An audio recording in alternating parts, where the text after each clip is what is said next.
बन के तेरा साया मैं तुझको थाम लूं।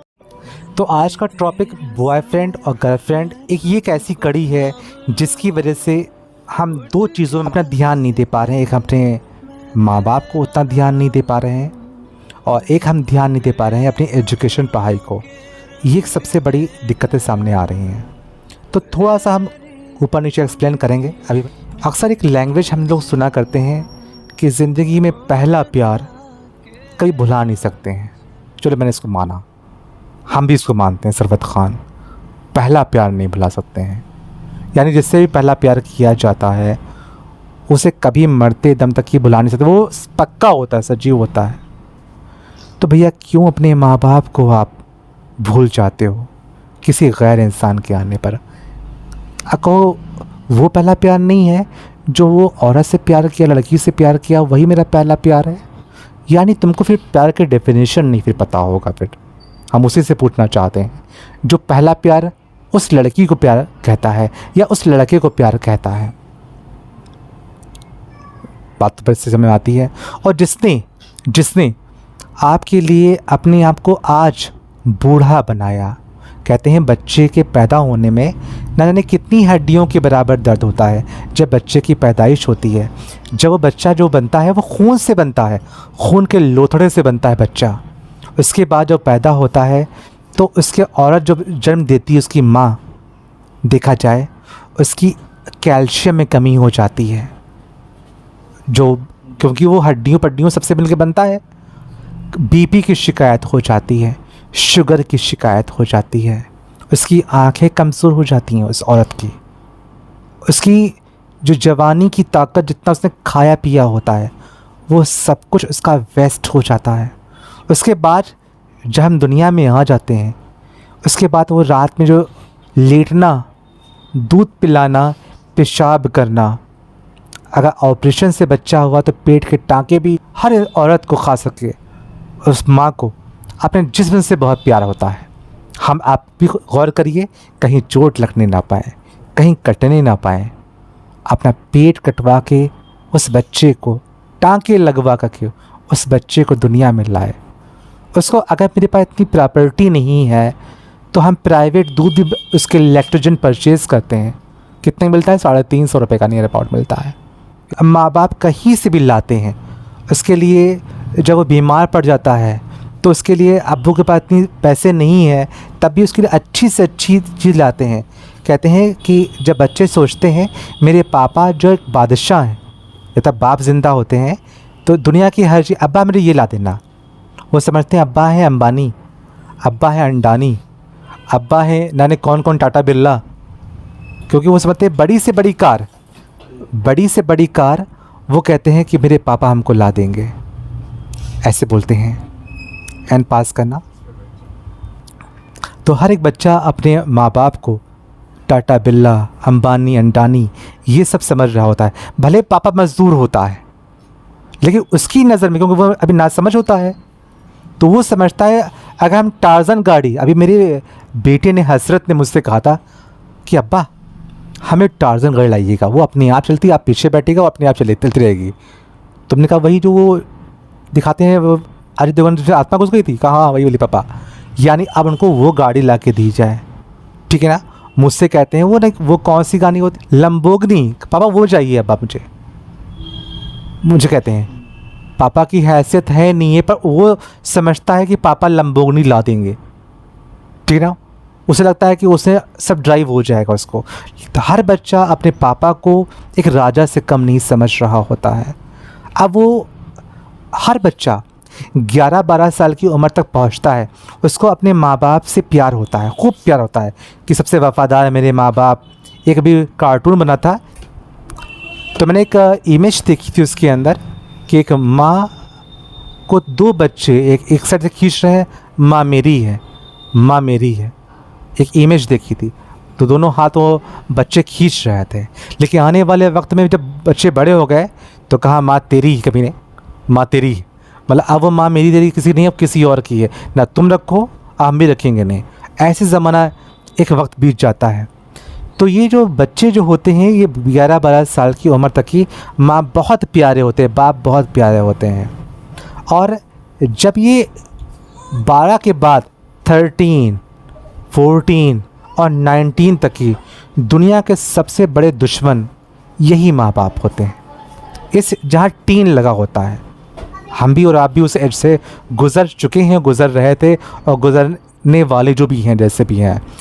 तो जहाँ पास टीन लगा होता है ये वाली एज, बल्कि 24 साल तक भी कहेंगे, दुनिया के सबसे ख़राब इंसान मेरे माँ बाप होते हैं और सबसे अच्छा मेरा दोस्त और मेरी गर्लफ्रेंड होती है।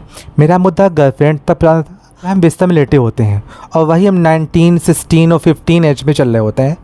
तो हम अपनी वही रज़ाई, वही कंबल, वही चादर में सबसे पहले मोबाइल भी किसका, जो मेरे अब्बू की कमाई का था। मैं भी उस समय कमाई भी मेरी नहीं होती होगी।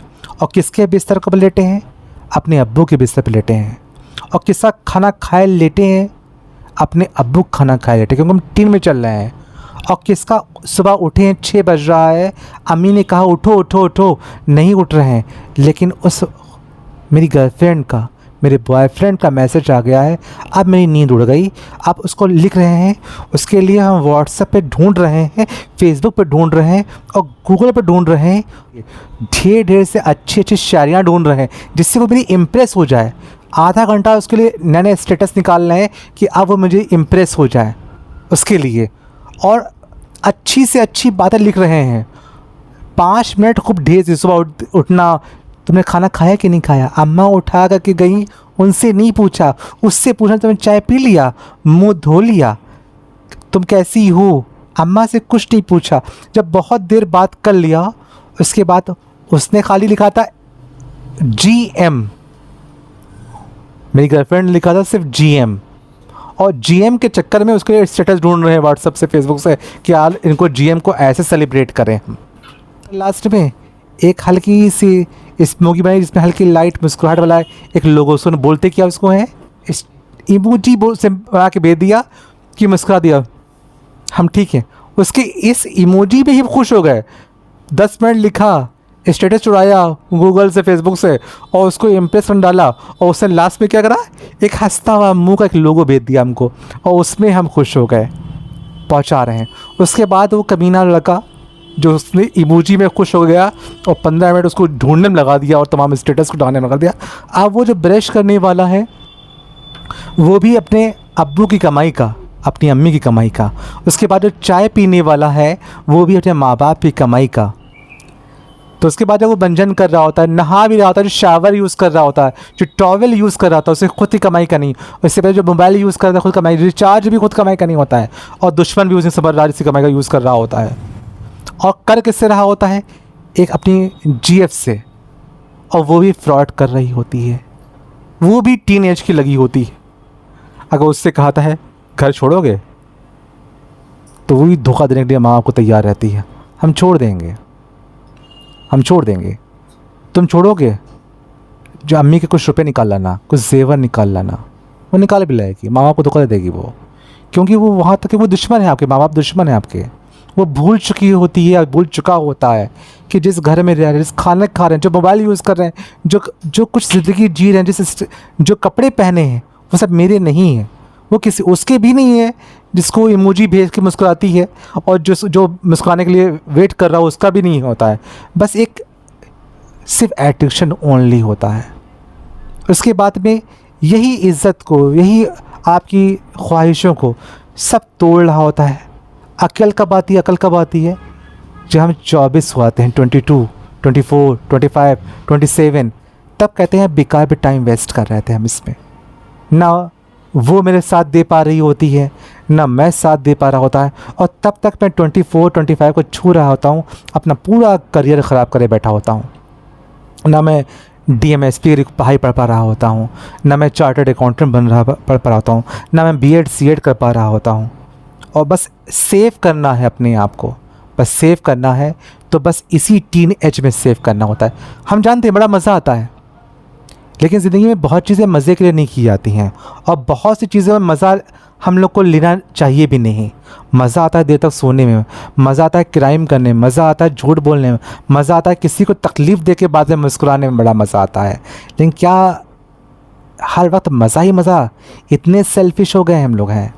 तो थोड़ी सी कुर्बानी का दे दी जाए और थोड़े से इस मज़े को ना लिया जाए, एक नापाक मज़े को, जिसे शादी भी नहीं कर पाएंगे। आम तौर पे 99% कोई भी इश्कबाजी उससे शादी ब्याह नहीं हो पाती है। अगर आप शादी ब्याह कर लेते हैं, उस उम्र में भी कर लेते हैं, मान लीजिए जिस टीन एज में, तो वो क्या कहेगी, भाई शादी से पहले तो बड़े अच्छे में आपको लगते थे, खूब मुझसे बातें करते थे, खूब इमोजी और खूब सारी हीरो हीरोइन हम आपको लगते थे। अब वही हम नाक फैले मालूम पड़ते हैं आपको हैं, वही हम आपको आंखें दसी मालूम पड़ते हैं, वही आपको रंग काला मालूम पड़ते हैं, वही हम आपको अजीब से लगते हैं, आपको हम मोटे लगते हैं, दुबले लगते हैं। और उससे पहले आपको ऐश्वर्या राय हम ही लगते थे आपको हम, तो अब ये बोलते हैं। दूसरी, अगर ये लोग नाराज़ होते हैं तो हम कंप्लेंट अपने अम्मी अब्बू से नहीं कर सकते हैं, जो अपनी चॉइस की जो वाइफ होती है। तो मान लिया अगर वो पत्नी को ले आए, अब वो कुछ बदतमीज़ी से बातें कर रही है, तो अम्मी से ये नहीं कहें, अम्मी वो हमें कहना नहीं मान रही है, तब ये नहीं कह पाएंगे। तब अम्मी कहेंगे, भैया तुम ही तो लाए थे, तुम ही बड़े परेशान थे, करेंगे तो कोशिश करेंगे, हम ना करेंगे नहीं, हम आत्महत्या कर लेंगे। तो यही चीज़ को तो चॉइस तुम्हारी थी। उसके बाद ये चॉइस आई, मज़ा आ रहा है, मान लिया। उसके बाद जब भविष्य में आप बड़े होते हैं, हम इस शॉर्ट में बता रहे हैं, भविष्य में और डीपली बताएंगे, इसके हम 3-4 चैप्टर्स बताएंगे इसके हम, चाहे हम बड़े हो जाते हैं और जब मेरे भी बच्चे हो जाते हैं, क्योंकि हमने तो चॉइस से शादी करी होती है या मैंने भगा के शादी करी होती है, तो अपनी लड़की और अपने लड़के से तो ये नहीं कह पाएंगे, बेटा तुम बेटा जो है भगा के शादी ना करना, बेटा तुम चॉइस शादी ना करना, बेटा ये चीज़ ये गलत होता है, क्योंकि अब्बा खुद ही करे बैठे हैं। अगर हम स्मोकिंग कर रहे हैं और आपसे कहें बेटा आप स्मोकिंग ना करें, और मैं लगातार आप मुझे मत देखो, आप हम तो करेंगे, ये फिर नहीं। आप मुझे हिदायत तब दें जब आप भी दुरुस्त हों सर। मैं बोलने के बाद भी सोच रहा था कि इससे अच्छा प्रूफ मैं आपको नहीं दे सकता, आप दोनों को, और इसके बाद भी तो असंतुष्ट हैं, तो शायद बदकिस्मती है आपकी। तो अब आई उन्हीं बच्चों की बात आई कि जब कल मेरे बच्चे फिर करेंगे तो फिर नसीहत दे नहीं पाएंगे और फिर सही और गलत की बातें नहीं बता पाएंगे। तो एक लास्ट है कि मैंने अपने सारी एजुकेशन करियर के अंदर अपनी पूरी संक्षेप में कर रहे हैं, बाकी हम जो है आपको विस्तार से बताएंगे। मेरा लास्ट एक सार है कि मैं सरवत खान अपनी सारी एजुकेशन से मैंने सिर्फ एक ही सार निकाला है कि बिना माँ बाप के प्यार के सब कुछ फीका है। मतलब एक सारे एजुकेशन से ये सीखा है मैंने कि बिना माँ बाप के प्यार के दुनिया की हर चीज़ सब फीका है, सीखा एंड फीका, इट इज़ ओवर। इसके बारे में जो हमारे प्रोग्रेस को, हमारी उन्नति को जो पतन करने में लगा होता है, तो सिर्फ एकमात्र कारण, क्योंकि हम लोग बहुत वक्त अपने उसी को देते हैं। और सारी नाकामयाबी महाभारत किसके बीच में हुआ? कौरव और पांडवों के बीच में हुआ। और किसका कारण क्या था? कि उसकी पत्नी द्रौपदी कारण सिर्फ महिला था, ध्यान रखना, औरत। ऐसी रामायण के बारे में सुना होगा, सिर्फ सीता मैया का अपहरण रावण ने अपनी लालसा में कर लिया, जिसके कारण रामायण पूरी हो गई और लंका उनकी सोने की जल गई। ये जो मनुष्य की उत्पत्ति हुई है, ये भी एक महिला की कहने पर, मनु और शत्रुपा यानी आदम और हव्वा, इनके नाम है मनु एंड शत्रुपा। इन्होंने कहा था स्वर्ग का ये फल ना खाइएगा, तो शत्रुपा ने मनु से कह दिया, यानी हव्वा ने आदम से कह दिया कि ईश्वर बड़े चालाक हैं, अल्लाह बहुत चालाक हैं, ये जो फल मना कर रहे हैं यही फल तो बड़ा टेस्टी है, ज़रूर कोई इसमें राज है, तुमको मेरी कसम तुम ये फल खा लो। उन्होंने, यही शत्रुपा ने कहा और यही हव्वा ने आदम से कहा, शत्रुपा ने मनु से कहा, और खा लिया गया। स्वर्ग से मृत्यलोक पे भेज दिए गए, ज़मीन पे भेज दिए गए, और आज तक की गलती का भोग जिस तरीके से भी हम लोग भोग रहे हैं या जो हो रहा है, तो कहीं पर यही विडंबना हमारी है कि हम लोग जो कुछ सोचते हैं उसका कारण सिर्फ हमारे जीएफ, या जो भी आप समझ पाए इसको, ये जीएफ और ये जो बीएफ लफ्ज़ है, ये दोनों पक्षों पे ही लागू होता है कि हम उनको प्रेफरेंस देते हैं और उनकी प्रेफरेंस को हम प्रेफरेंस को और प्रेफरेंस दिया करते हैं कि वही सही हैं और हम बुरे हैं। तो थैंक यू। इसकी अगली विस्तार से वीडियो में और बताएंगे। Thank you.